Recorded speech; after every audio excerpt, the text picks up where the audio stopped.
لو حد ساعات من كتر الضغوط النفسية أو المشاكل في الشغل أو في الحياة أو عموما يعني أو تعرض لصدمات كتير وبتجيله ساعات ميول انتحارية، إزاي يقدر يسيطر على نفسه في المواقف دي؟ لا، اللي بيجيله ميول انتحاريه لازم يشوف دكتور نفسي. اللي بيجيله اي افكار انتحاريه لازم يروح لدكتور نفسي عشان يقدر يلاقي حل ليه. عشان ساعات ممكن تبقى الافكار الانتحاريه جزء من مرض الاكتئاب مثلا ولازم يعالجه. ممكن تبقى لا، ممكن تبقى احساس ان هو مع فقد الامل. فالحاجات دي كلها ممكن دكتور نفسي يساعده ويبقى طبيب نفسي. هو لو حد متعلق بشخص ما، بنت او ولد عموما، بس تعلق شديد، والشخص ده ممكن يكون بيأذيه بشكل او باخر، ممكن يكون بقصد او من غير قصد، بس في النهايه هو بيأذيه نفسيا، ازاي يقدر ان هو يستغنى عنه؟ هو عمل كل اللي في جهده عشان يصلحه او عشان يحاول يصلح العلاقه ويكملها، بس هو خلاص هو فشل في ده وعايز يخلع، يعني عايز يطلع من العلاقه دي ومش قادر. كل ما بيجي ممكن يوم اتنين تلاته وبيلاقي نفسه في الاخر برضه بيرايح عايز يموف اون في الموضوع بس مش عارف. طب لو الشخص متاكد ان العلاقه دي توكسيك يبقى خلاص هو بمخه اتاكد وعارف، وممكن يكتب مثلا في ورقه ايه الحاجات الكويسه وايه الحاجات الوحشه، واما يشوف بعينه الحاجات اللي هو كاتبها الحاجات الوحشه يبقى مقتنع اكتر، واما يقنع مخه يبقى مخه مقتنع ياخد اكشن. ايه الاكشن بقى؟ ان احنا مش هنكلم الشخص ده خالص، هنعمل له بلوك، مش هنكلمه، وهنبقى بارادتنا هنعمل كده. زي ما الواحد بيبقى عايز يخس مثلا، موضوع صعب، الواحد عايز ياكل صح، الاكل حلو، بس حاطط في دماغه خلاص انا تخنت، انا مقتنع، انا مش هقدر اسيب نفسي كده، انا هاخد قرار من النهارده، هناخد قرار ونقفل، ما نكلمش الشخص ده. طيب لو الشخص ده عمل كده بس الشخص التاني مش عايز يسيبه وهو ضعيف، يعني لما بيكلمه غصب عنه، يعني مثلا ممكن يعمل له بلوك مثلا شهر اتنين وفي الاخر التاني هو اللي خلاص الموضوع بيبقى بارد، هو ما بيبقاش زعلان منه بنفس الطريقه، لان هو في النهايه بيحبه، يعني هو كان في موقف هو اللي خلاه خد الاكشن ده، بس في الاخر هو عدى وقت والشخص التاني رجع كلمه وخلاص. بص، على حسب. هو ضعف. لو بنتكلم على علاقه عاطفيه وانت حد واخد قرار ان خلاص انا هقطع العلاقه دي والعلاقه دي ما تنفعنيش والعلاقه دي توكسيك، يبقى هيقول للشخص انا فكرت وقررت ان حتى لو احنا بنحب بعض احنا مش هننفع مع بعض، وقررت عشان واحد اتنين تلاته احنا مش compatible مع بعض في الجزء الفلاني، فانا خدت القرار ده، فمن فضلك ساعديني ان انا اقدر اعمل كده، فمش هقدر اكلمك تاني. لو مفيش بقى رد فعل ايجابي يعمل ايه؟ ما هو لو الشخص مهزوز وهو بيقول كده مش هيبقى فيه رد فعل، لان انت واثق وهتقول واحد اتنين تلاته خلاص. اوكي. وبعدين انت لو الشخص رجع لك تاني يبقى انت موارب الباب. طيب ولو مش موارب؟ لا، وانت موارب الباب. اللي مش موارب، اللي عايز يعمل حاجه هيعملها، يعني اللي عايز ما يبقاش مع واحده ويقول لها مش عايز ابقى معاكي هيعملها صح، مش هتفضل تقول مش عارف اخلص منها ازاي، صح؟ الاشخاص المتلاعبه، وهل الشخص المتلاعب هو شخص سايكوباث، او هو شخص متلاعب هو سايكوباث؟ يعني المتلاعب ده اللي هو انت ممكن تبقى متأذي منه وعمل مشاكل كتير معاك، في نفس الوقت يجي يلومك ويعيش دور الضحيه عليك ويبتدي يقلب الترابيزه ويتهمك اتهامات كأنك انت اللي مذنب في حق. هل ده تايب من ان هو يبقى سايكوباث، ولا ده المتلاعب ده حاجه والسايكوباث حاجه؟ وايه تعريف ده وايه تعريف ده؟ المتلاعب اللي هو المانيبيوليتيف ممكن يبقى سايكوباث، ممكن لا، بس عامه اسهل علاقه او احسن العلاقات الصحيه ما فيهاش مانيبيوليشن. المانيبيوليشن دي ما بتعملش علاقه صحيه خالص. انت لو عايز تدخل في علاقه صحيه ما بيبقاش فيه مانيبيوليشن، بيبقى فيه اوبنس، بيبقى فيه تراست، بيبقى فيه الحاجات البوزيتيف كلها، والمانيبيوليشن از نوت وان اوف ذم ات اول يعني. فدي وان اوف ذا توكسيك ساينز، لما حد يحس ان حد مانيبيوليتيف ممكن يعني مش هي دي الحاجه الكويسه اللي ممكن يكمل. دي ممكن سايكوباث، ممكن لا. السايكوباث ايه صفاته؟ سايكوباث اعلى. سايكوباتي يعني.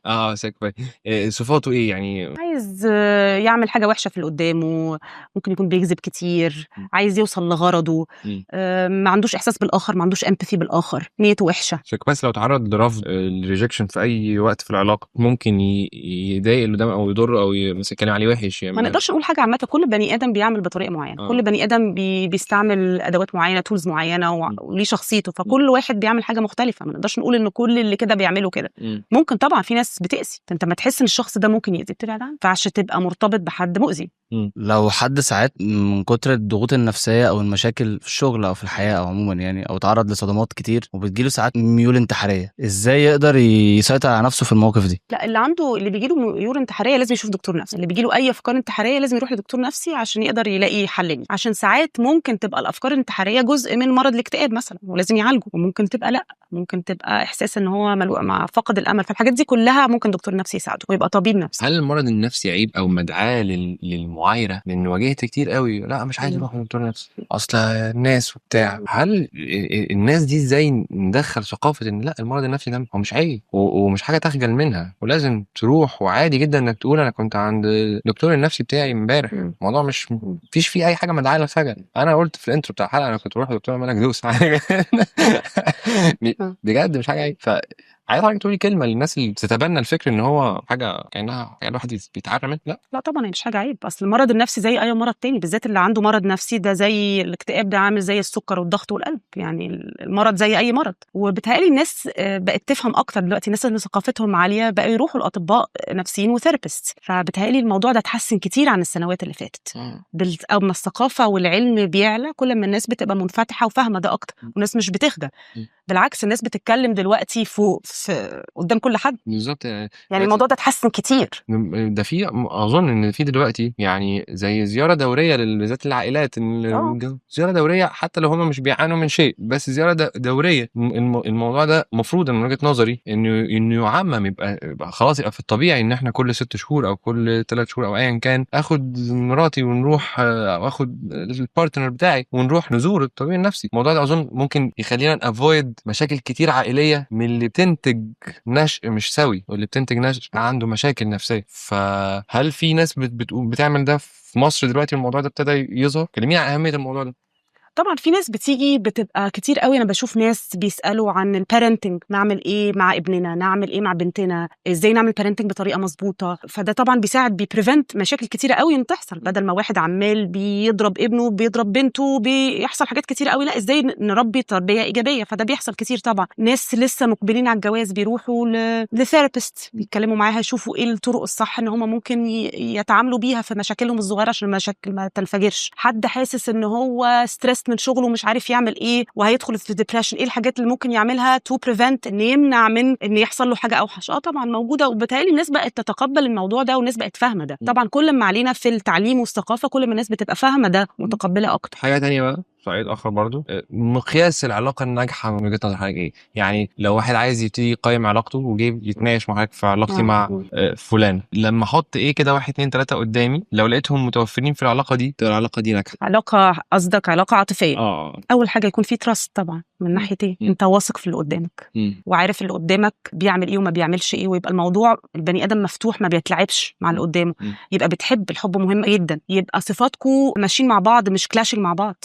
ففي صفات بتبقى كلاشنج مع بعض، ان الواحد مش قادر يعيش مع الشخصيه دي، انا مش بستحمل الحاجه الفلانيه، وكل واحد بيبقى عارف نفسه، يعني في حاجه انت بتستحملها وحاجه تانية مش بتستحملها. عشان كده في ناس كومباتبل مع بعض وفي ناس تانية مش كومباتبل مع بعض، ويبقوا ليكوا كل ما بقيتوا قريبين من الباك جراوند ونفس الكالتشر او نفس الدين او كده، بيبقى في تقارب اكتر وبيبقى في فهم اكتر. طبعا تقارب العائلات مع بعض برضه ممكن يساعد ان يقلل مشاكل. بمناسبة العائلات بقى، تأثير الآباء على النشء، وإن إزاي ممكن واحد يبقى شايف في باباه أو في مامته صفة وحشة وهو مش حابب الصفة دي، وغصب عنه هيك قلت لي يطلع يبقى بيعملها وهو مش حاسس، يعملها في أولاده، وهي الصفة دي أصلا هو كان بيتأذى منها ويقول أبدا أنا عمري ما هعملها، بس يطلع يلاقي نفسه غصب عنه أو لا إرادي بيعمل نفس الفعلة دي مع أولاده.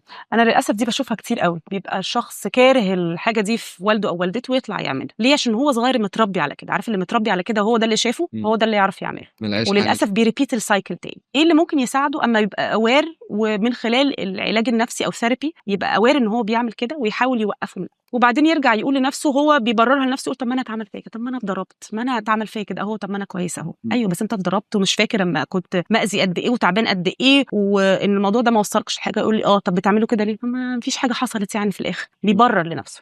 يبقى لازم يبقى عنده وعي، لازم يبقى عنده وعي بالموضوع. ازاي الواحد هو مش دكتور نفساني او كده يقدر يشخص نفسه هل هو بيمر بحالة نفسية عشان الموقف اللي هو تعرض له، ولا هو فعلا بقى عنده اكتئاب؟ ازاي يشخص نفسه ان هو بقى عنده اكتئاب وفعلا بقى يبتدي ان هو يروح لدكتور نفساني عشان يعالج ده؟ هو مش عارف يشخص نفسه. هو امتى الواحد بيروح لدكتور نفساني؟ اما يحس ان الدنيا وقفت معاه، مش عارف يكمل يشتغل، مش قادر يعمل حاجه، المشكله دي مسيطره عليه، او عنده افكار سوداويه على نفسه، عنده افكار انتحاريه، مش عارف يتبسط زي ما كان بيتبسط خالص، الدنيا واقفه معاه. مش بس المشكله دي، ما المشكله تتحل خلاص، لا هو الدنيا وقفت معاه، حاسس بمود اكتئاب على طول، مش قادر ياكل يشرب، لما الموضوع بقى مأثر عليه هو. وفي الاول بنقول انت حاول، هتساعد نفسك، هتعمل رياضه، ما تقعدش في الحاجه ستريس، تاخد اجازه من الشغل، تعمل هوايات اللي انت بتحبها، سافر، الحاجات دي كلها. الموضوع ده نفع ما نفعش والموضوع طول عن اسبوعين، ممكن تبتدي تروح لثيرابيست او دكتور نفساني يقول لك حتى انت واصل لايه. بس ده رد على الاكتئاب بس مش امتى واحد يروح دكتور نفساني، امتى تحس ان انت عندك اكتئاب. في امراض تانية الواحد ممكن يبقى بيسمع حاجات، بيشوف حاجات، يبقى قلقان، في امراض تانية كتير جدا.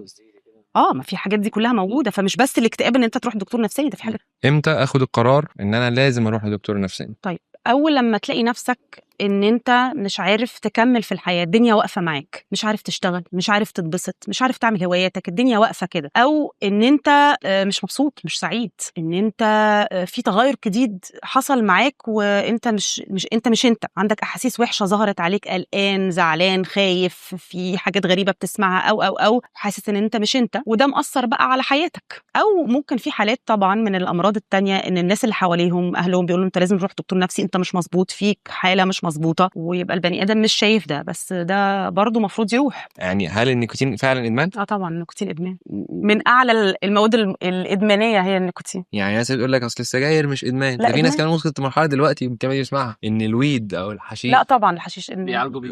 بيقول لك لا، في ناس كده، في ناس بتقول لك مش ادمان. في حاجه تانية اسمها ميديسن الكانابينوز، دي حاجه تانية، ما فيش حد بيعالج بالحشيش اللي لا بتتشرب بره في امريكا في دكاتره بيوصفوه. لا، دي حاجه تانية خالص، دي اعشاب او ميديسن الكانابينويدز، دي حاجه تانية خالص، مش الحشيش الناس اللي بيشربوه في الشارع خالص، لا، ولا بيعالجوا بيه ولا حاجه، ولا اللي في مصر ولا اللي بره، مش الريكريشنال هاش، مش الناس اللي بتشرب حشيش، يعني مش هو ده اللي بيعالجوا بيه، بيعالجوا بحاجه تانية. فلا، هو مش علاج، وهو ادمان، هو ادمان ومضر، مضر وممكن يجيب امراض نفسيه كتير. يعني من اول السجاير العاديه، النيكوتين العادي اللي في السجاير. طب اللي بيشربوا سجاير وموقفينه في رمضان بيحسوا بايه؟